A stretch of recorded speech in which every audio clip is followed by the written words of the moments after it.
South film superstar होउछन्ते Thalapathy विजय। वर्तमान तांको विषय एक बड़ खबर सामना को आछि।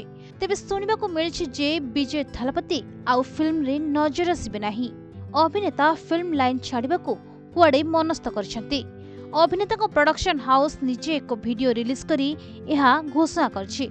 तेबे ई वीडियो रे थालापति को चलचित्र यात्रा एक झलक देखा जायछि, जहा देखिबा परे प्रशंसक माने अत्यंत भावप्रवण होई जाइछन्ति। किछि लोके आश्चर्य होई जाइछन जे जेतेबेले थालापतिर प्रत्येक चलचित्र सुपरहिट एवं ब्लॉकबस्टर रे चलिछि, तेबे से हठात काहेकि एभଳି निष्पत्ति नेले आ फिल्म थारु दूरै रहिबाकु चाहुछन्ति।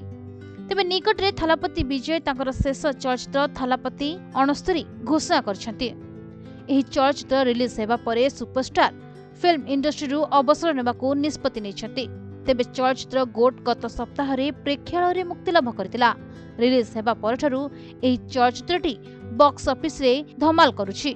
फिल्म एपर्यंत 177 कोटी रु अधिक आय कर सालाणी।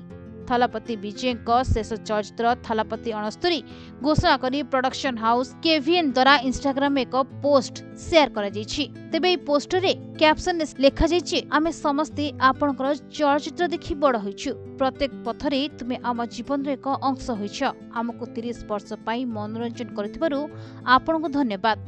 प्रोडक्शन हाउस रु थालापति विजय को चलचित्र यात्रार एही 5 मिनिट वीडियो रे अभिनेता को आरंभरु पूरा यात्रार झलक देखा जायछि, जहाकु देखिबा परे फैंस भावप्रवण होई जायछन्ति।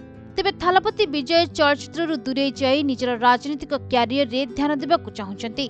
देशर 2024 लोकसभा निर्वाचन पूर्वरु एही अभिनेता निजर एक दल तामिजागा भेट्री काजगाम गठन करथिले। निकटरे से पार्टी पई फ्लैग मध्ये लॉन्च करथिले।